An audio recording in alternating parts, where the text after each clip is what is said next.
जी जी जी अमित, बताएं बताएं, क्या प्रधानमंत्री नरेंद्र मोदी छठ घाट में पहुंच गए हैं छठ में बकायदा सूर्य देवता को अर्घ देने के लिए?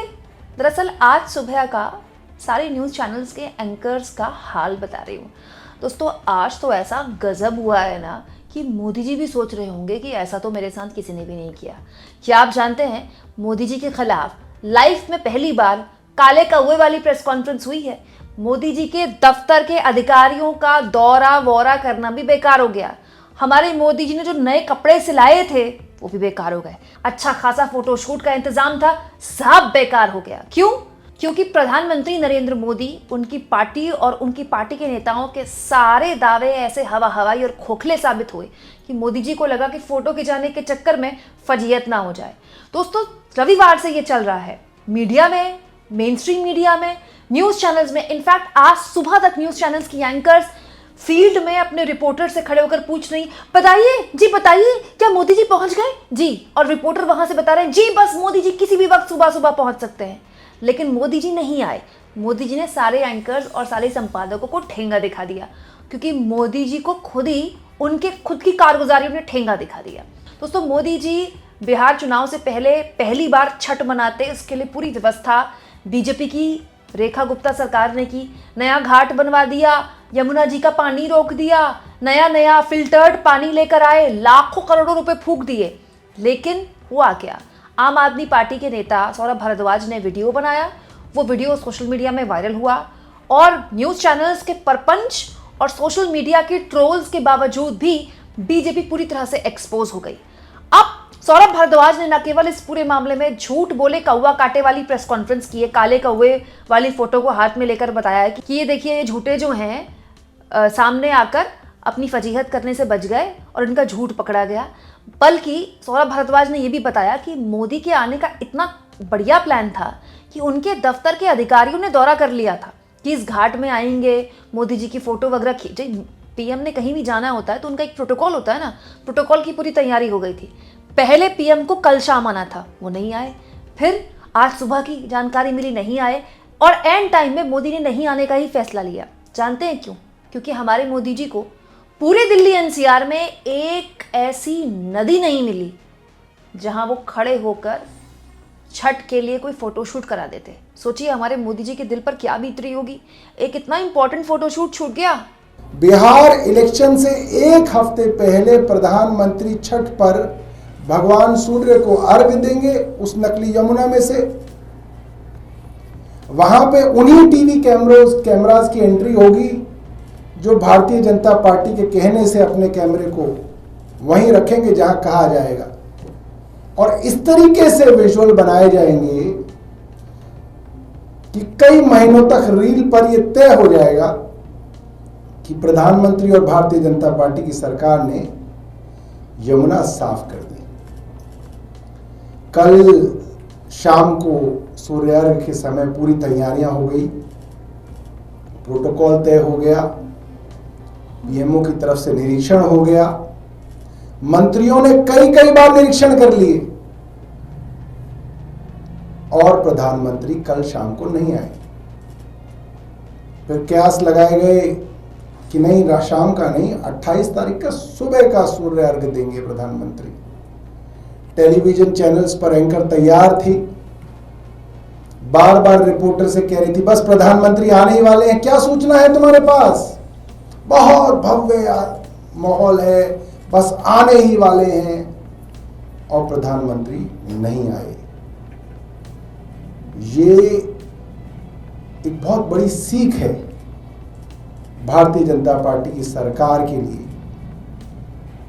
और हिंदुस्तान के तमाम लोगों के लिए कि लोगों की ताकत आज भी सरकारों की ताकत से बड़ी है। सोशल मीडिया की ताकत आज भी बहुत बड़ी है। अगर सोशल मीडिया चाह ले और सोशल मीडिया पे सच्चे लोग चाह लें कि सच्चाई को आगे बढ़ाएंगे तो सच जीतता है, झूठ हारता है। ये सोशल मीडिया की ताकत है और ये सच्चे लोगों की ताकत है कि सच्चाई सोशल मीडिया पे जीत गई और अंततः बिहार से पहले रखा हुआ, बिहार के चुनाव से पहले रखा हुआ फोटोशूट प्रधानमंत्री कार्यालय को कैंसिल करना पड़ा। सुनने में आ रहा है भारतीय जनता पार्टी की लीडरशिप, सरकार की लीडरशिप बहुत एम्बैरेस्ड है दिल्ली की सरकार से, रेखा गुप्ता सरकार से, कि उन्होंने पूरा का पूरा प्लान चौपट कर दिया।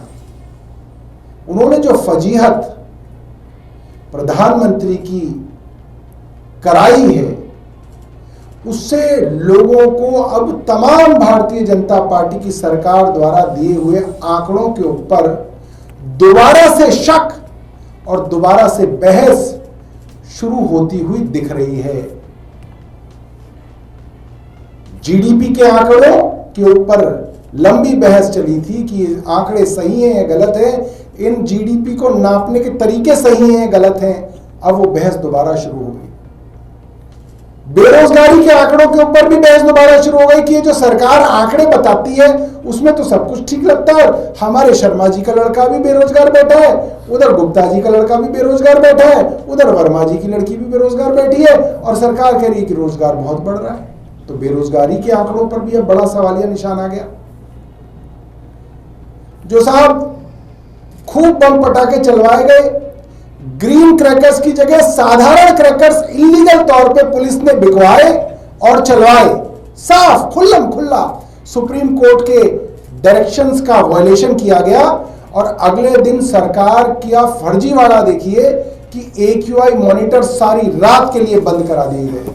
पूरी दिवाली की रात AQI मॉनिटर्स बंद रहे ताकि सरकार अपने झूठ को स्थापित कर सके कि साहब देखिए प्रदूषण हुआ नहीं, पटाखे तो चले मगर प्रदूषण नहीं हुआ।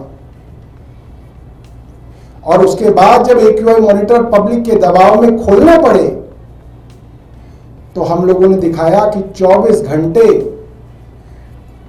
पोल्यूशन मॉनिटरिंग स्टेशंस के ऊपर पानी का छिड़काव हो रहा है। पता नहीं कितने किलोलीटर तो डीजल बर्बाद कर दिया इन्होंने उन ट्रकों के अंदर जो उन पोल्यूशन मॉनिटरिंग स्टेशंस की परिक्रमा ले रहे हैं।